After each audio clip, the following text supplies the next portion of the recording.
Everybody, it's May, and today I want to do the notes I have for the day 9's reading in our Bible reading plan, One Story That Leads to Jesus.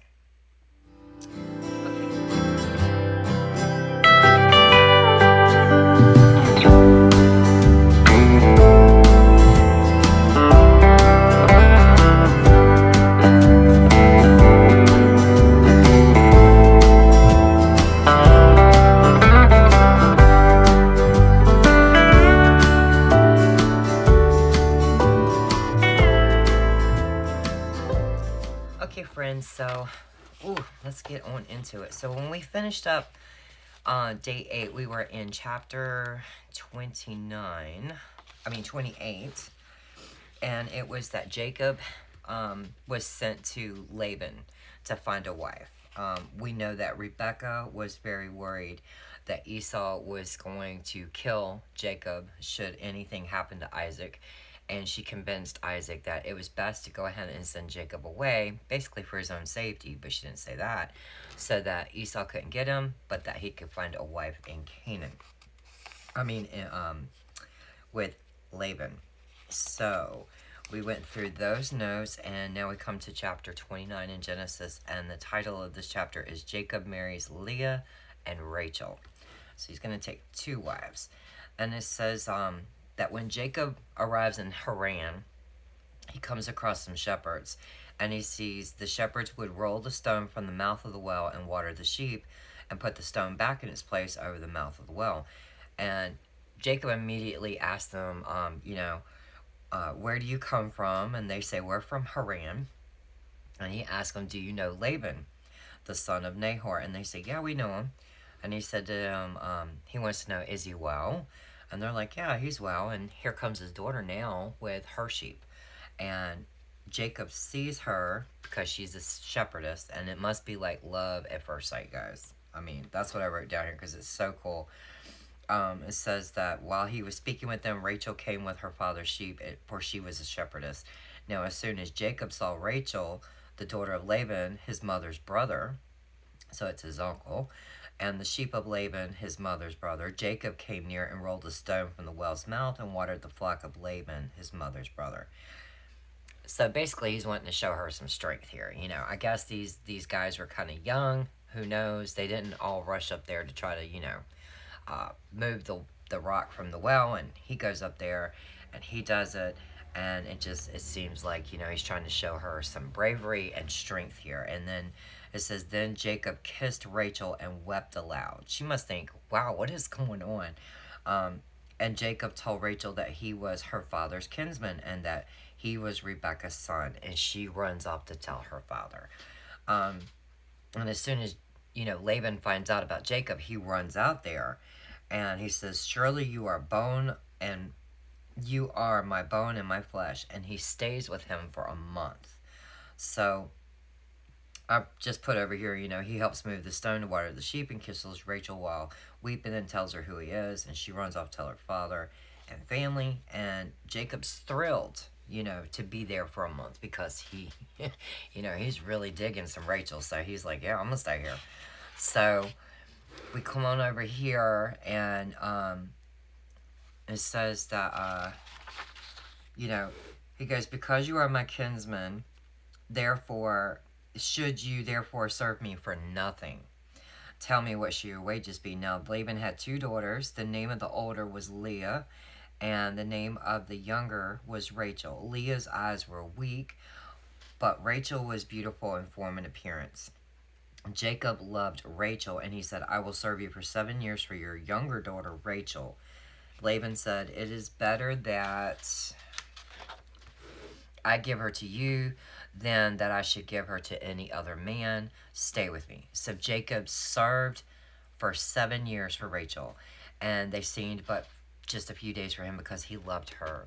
It says because of the love he had for her. So basically, the first thing that caught my attention was Leah's eyesight. I was like, is it weak or what? And so through commentary, I found that Leah's eyesight may have been weak, or it may not have been that her eyes were as bright and as beautiful as Rachel's, like not as full of life.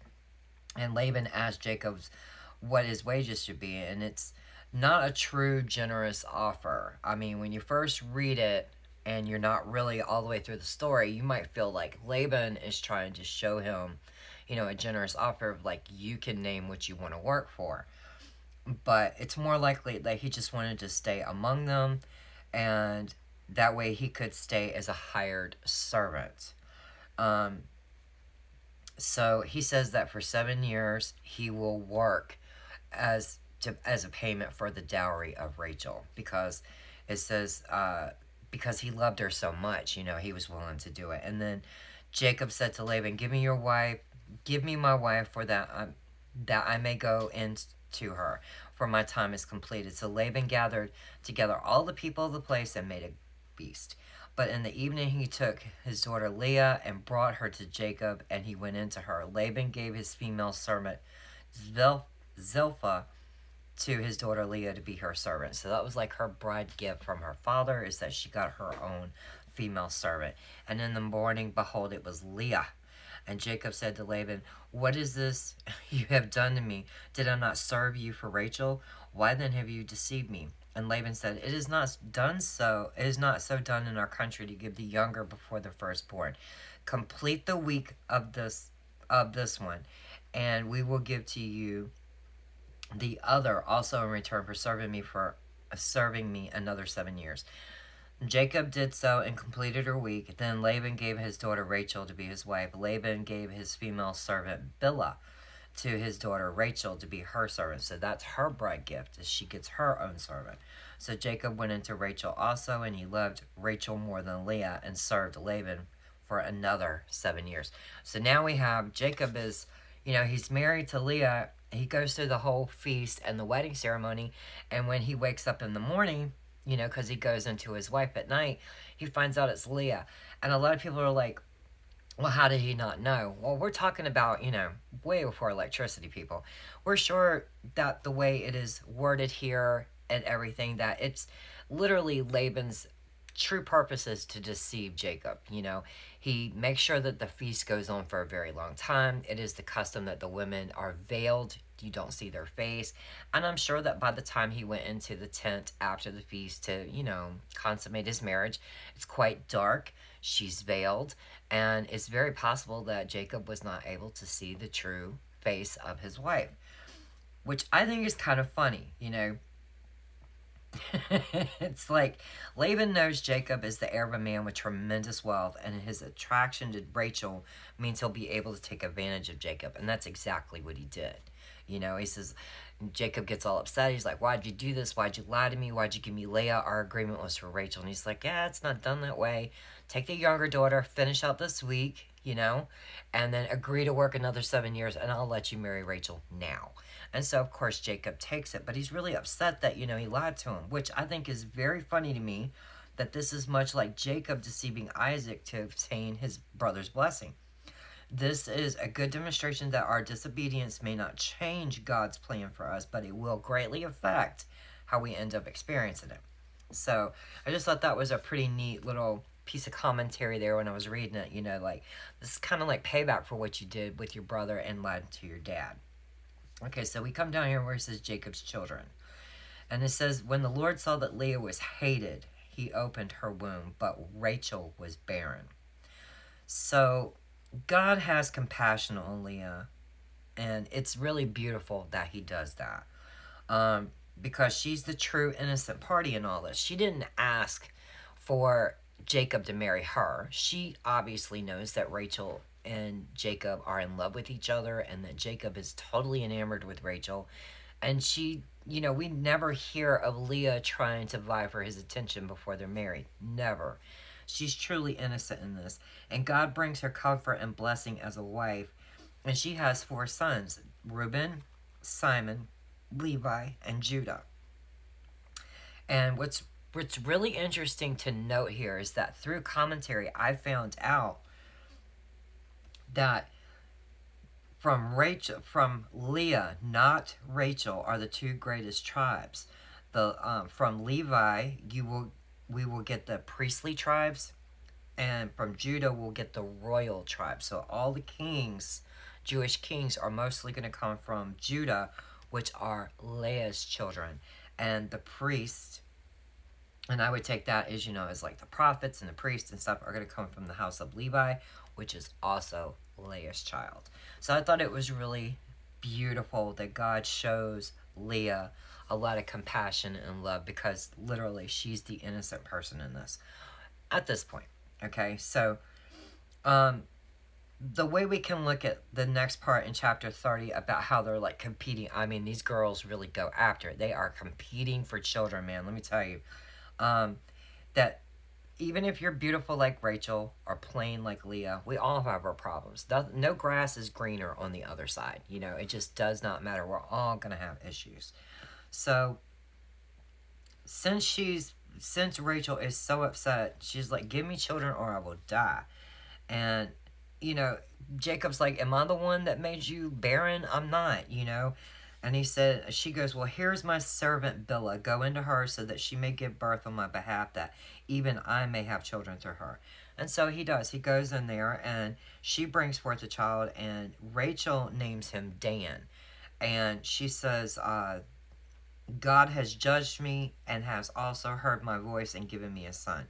So by naming him Dan, she feels like the judgment has been settled. And Bilhah, the servant, conceives again and bears another son to Jacob. And she said, with mighty wrestlings I have wrestled with my sister, and I prevailed. So she called his name Naphtali.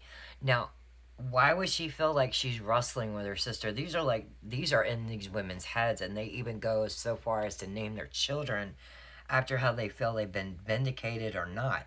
So when Leah sees that she's not having children on her own anymore because she's already had these 4 over here, she gives her female servant Zilpah to give to Jacob as a wife. And of course he takes that servant and he goes into her, and Leah says, good fortune has come. So she called his name Gad. And Leah's servant Zilpah bore Jacob a second son, and Leah said, happy am I, for women have called me happy. So she named his name Asher. So we've got 4, 5, 6, 7, 8 children already. 4 from Leah, 2 from what's her name? Bilhah, Rachel's servant, and then now 2 more from Zilpah, Leah's servant. And there's this interesting little tidbit here in chapter 30. It says, in the days of wheat harvest, Reuben went and found mandrakes in the field and brought them to his mother Leah. Then Rachel said to Leah, please give me some of your son's mandrakes. But she said to her, is it a small matter that you've taken away my husband? Would you take away my son's mandrakes also? Rachel said, then he may lie with you tonight in exchange for your son's mandrakes. When Jacob came in from the field that evening, Leah went out to meet him and said, you must come in for me, for I have hired you with my son's mandrakes. So he lay with her that night. From what I read in commentary, mandrakes was considered, I believe in Hebrew it was called the love apple. It's like a love potion. It either had potency powers in the root itself for real, or it was just a belief that people of that time had. But basically, Rachel's like, hey man, if you've got mandrakes, I need them. I haven't had a baby yet. And Leah's like, how does she put it? Is it a small matter that you've taken away my husband? In other words, she doesn't feel like Jacob is truly hers. She knows his heart is with Rachel, and she's not going to share him. And sure enough, when Jacob finds out she's got those mandrakes, he goes into Leah, and it says, and God listened to Leah, and she conceived and bore Jacob a 5th son. Leah said, God has given me my wages because I gave my servant to my husband. So she called his name Issachar. So she believes that she's done right in the eyes of the Lord by giving her servant to give Jacob children, and that her reward is now that she gets to have a 5th son. And Leah conceived again, and she bore Jacob a 6th son. Then Leah said, God has endowed me with good endowment. Now my husband will honor me, because I have borne him 6 sons. So she called his name Zebulun. Afterwards she bore a daughter and named her Dinah. Okay, so it says, then God remembered Rachel, and God listened to her and opened her womb. She conceived and bore a son and said, God has taken away my reproach. And she called his name Joseph, saying, may the Lord add to me another son. So we have all these children that have been born to Jacob, and we are now down to number 11, the 11th child he has. He has 10 sons and Dinah, okay? So, let's see, is that right? 1, 2, 3, 4 by Leah, 5, 6, 7, 8, 9, 10, 11. Yeah. Okay, so Joseph is the 11th son. He has 12 children. He has one daughter and the 11 sons. And I put that no doubt this was the only child that Rachel bore, and it's why Joseph becomes Jacob's favorite child. So I put over here, this chapter in Genesis explores the very real consequences of favoritism, okay? With Leah feeling unloved and Rachel experiencing jealousy due to her being barren, the hostility between Leah and Rachel was obvious and painful. And not just obvious as we read the story, but it's obvious to her children. Her own son, Reuben, brings in mandrakes to try to help his mom out to get some more children. I mean, so we know that the children are definitely seeing all of this going on. And it must have been terrible living in a home where each wife felt that the other one had stole her husband. And later, this seems to have an effect in how the children will reflect the atmosphere of the home. This confirms why in Leviticus 18:18 it is forbidden to marry sisters. And we know that this is going to become a big deal because now we know the story of Joseph, you know, and his many colors and his coat. We know how his brothers treated him, and it's all a product of this environment. So it's not like I had never realized. I knew the story of Joseph, and I know that his brothers are going to sell him into slavery, and he goes off to Egypt, and it all works out in the end. But for a while, you know, you're like, why would his brothers be so envious and so hateful to him to, you know, sell him into slavery and tell their father that he died? Well, now we know. As they're growing up, this is a product of their environment. They see constant animosity between their mother and their aunt, you know, just depending on what child we're talking about. And so we also see the favoritism, you know, of Jacob between the wives and of his son born only to Rachel. So that will come back into play later within just a few chapters. So down here in chapter 30, we have Jacob's prosperity. So it says, as soon as Rachel had born Joseph, Jacob said to Laban, send me away that I may go to my own home country. Give me my wives and my children for whom I have served you, that I may go, for you know the service I have given you. But Laban said, if I have found favor in your sight, I have learned by divination that the Lord has blessed me because of you. Name your wages and I'll give it. So Laban's like, nah, don't leave just yet. You know, how can I pay you for all the work and the service that you've done for me? So Jacob basically comes up with this plan, okay? Jacob agrees to, Laban is going to agree to what Jacob is about to say. He's like, what you're going to do is give me all the spotted and the speckled lambs and goats and rams, okay? I'll take them. And your sons basically should take them 3 days ahead, and we'll separate them from your flock. And I'll work for you, you know, for a few years, and I'll build up the flocks, and then I'll have enough, you know, to take my children and my wives. And Laban's like, yeah, because it kind of like works to his favor. He's like, he's going to take all the freaky looking livestock, you know, that's not pure in color and solid. And it's going to work for him because he's going to have a flock of just beautiful, snow white, beautiful looking sheep, lambs, and goats, right? So he's like, yeah, let's do that. So that's what happens is Jacob spends a few days going through them. He separates out all the speckled, the brown, the spotted, gives them to Laban's sons. They go out 3 days ahead, and Jacob stays behind, and he's building up the flocks. So he's basically doing animal husbandry here. We don't know if Jacob's really good at what he's doing because he has kind of like a system, but most likely it's just that it's blessed by God. So Laban agrees to Jacob's wages. It's a very good idea, or it would be easy to as it would be easy to distinguish the animals that belong to who. And the odds were in Laban's favor. But Jacob proposed this idea because he trusted in God. The flocks were separated. So Laban's sons took Jacob's flock 3 days ahead, while he stayed 3 days behind to tend Laban's solid color flock. Okay, so it goes into, like, some of the items that Jacob is trying to do, like animal husbandry tricks. He gets poplar, almond, and plane trees, and he peels the sticks and he exposes the white of the sticks. And basically, when he's watering them in the trough, he puts them down in the trough when it's the speckled and spotted and the brown ones drinking. He doesn't do it for the solid ones.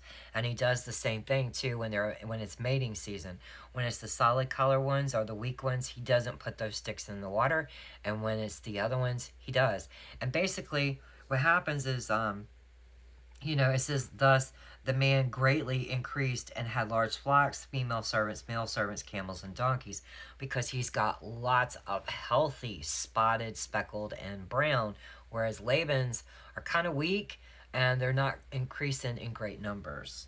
So it says Jacob flees from Laban, and it's basically because now Jacob heard the sons of Laban were saying, Jacob has taken all that was our father's, and from what was our father's he has gained all this wealth. So they're envious, okay? They're basically trying to say that Jacob is, done something very deceitful. He's took away from their father, when honestly, he's done nothing but what he said he was going to do. He tended the flocks, he separated them out. It was his own, blessing, or however you want to look at it, with the animal husbandry ideas. It's all worked out in his favor because God has blessed it. It's the fruits of his labor and the blessings of God. He's done nothing wrong.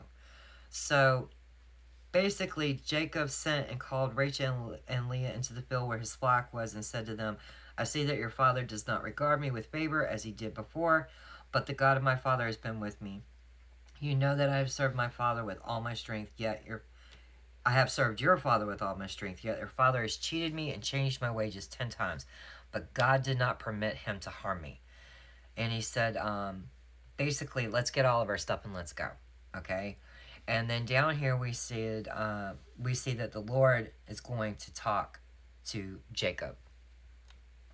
So he tells Leah and Rachel, he says, the angel of God said to me in the dream, Jacob. And I said, here I am. And he said, lift up your eyes and see. All the goats that mate with the flock are striped, spotted, and molted.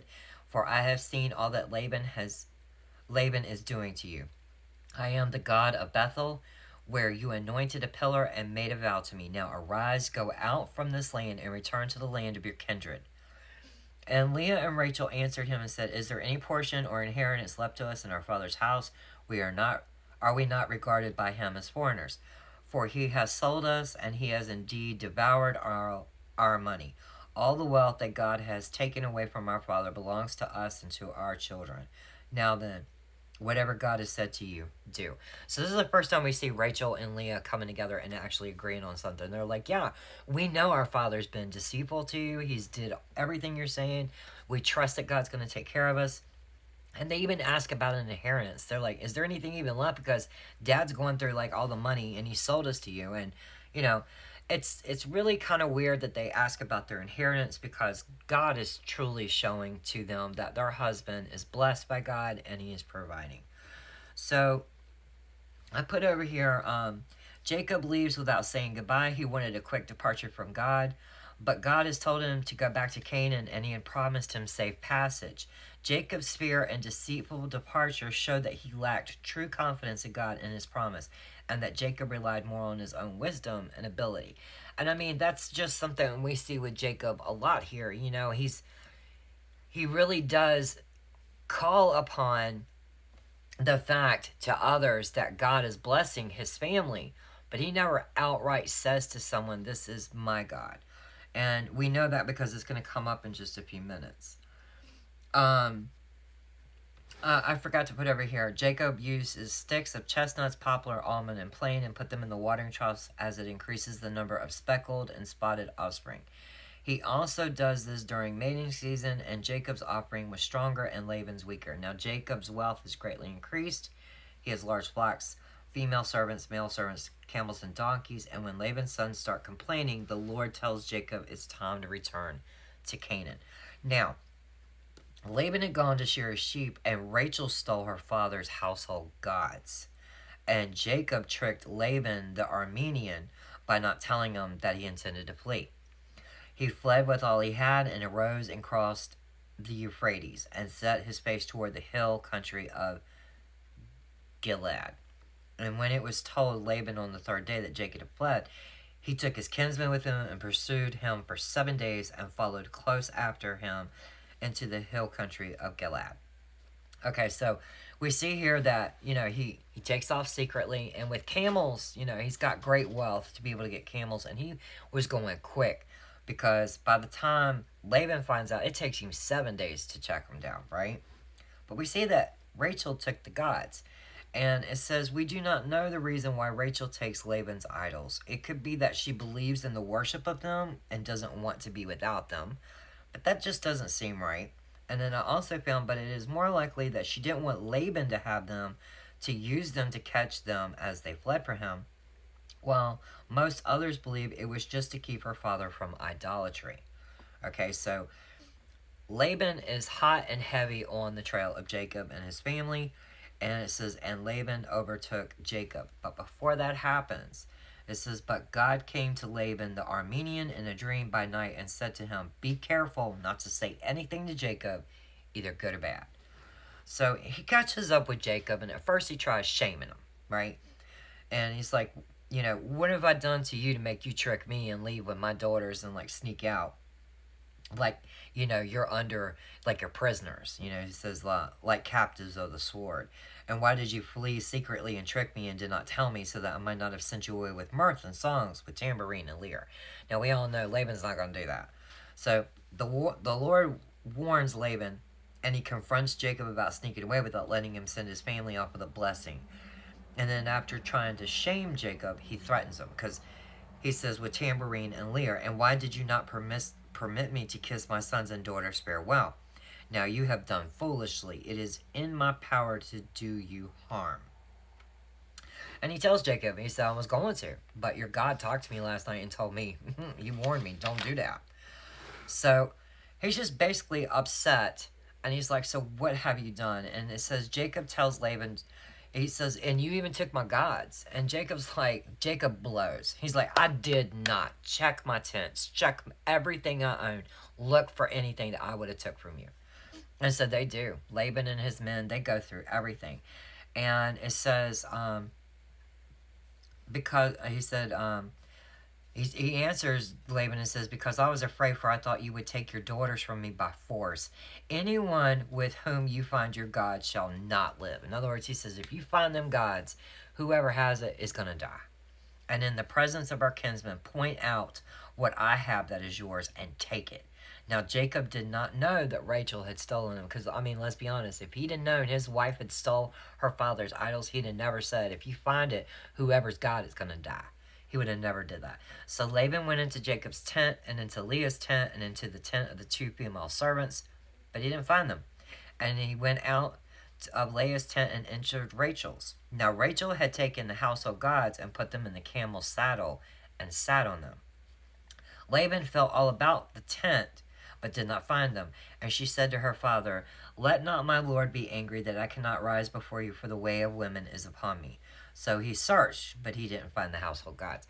So she uses I'm on my period, I can't get off the camel, I'm sorry. And you know how guys are, they're like, ugh.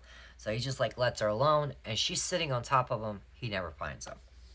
So Jacob becomes angry at Laban that he's went through not only being told, yeah, you can search, but having the nerve to actually search like Jacob is a thief or something. So he just goes off and he starts telling Laban, this is why we left. This is how you've treated me wrong. And he just lays it all out. It says, Jacob tells Laban to search his tents and belongings, that he has stolen nothing. Rachel has learned well how to be deceitful like her father and her husband by what she says to Laban. It's likely that the anger from the last 20 years was too much for Jacob. He called Laban out for the ways he had been mistreated. Because Laban had called him a thief, he had been his faithful service provides his integrity to Laban, even though right now Laban's trying to say, he has no integrity. None of his livestock, none of Laban's livestock had miscarried the entire time that Jacob had been taking care of his flocks. And he had never ate any of the rams, okay? He literally had worked in all seasons, and he was, exhausted. And never had he brought a torn carcass to him, but had replaced them from his own flock. It was a custom back then that if a shepherd is tending your flocks and a wolf comes and kills one of the animals, you would, drive off the wolf, bring the torn carcass to prove that, you were strong enough to defend the flocks, even though this one had been killed. And it would be forgiven. And he didn't even observe that custom. He was like, not doing that. We're just going to give him one of ours in replacement. And that's what he tells him here. And Jacob did not, it says also down here, these 20 years I have been in your house. I have served you 14 years for your 2 daughters and 6 years for your flock. And you have changed my wages 10 times.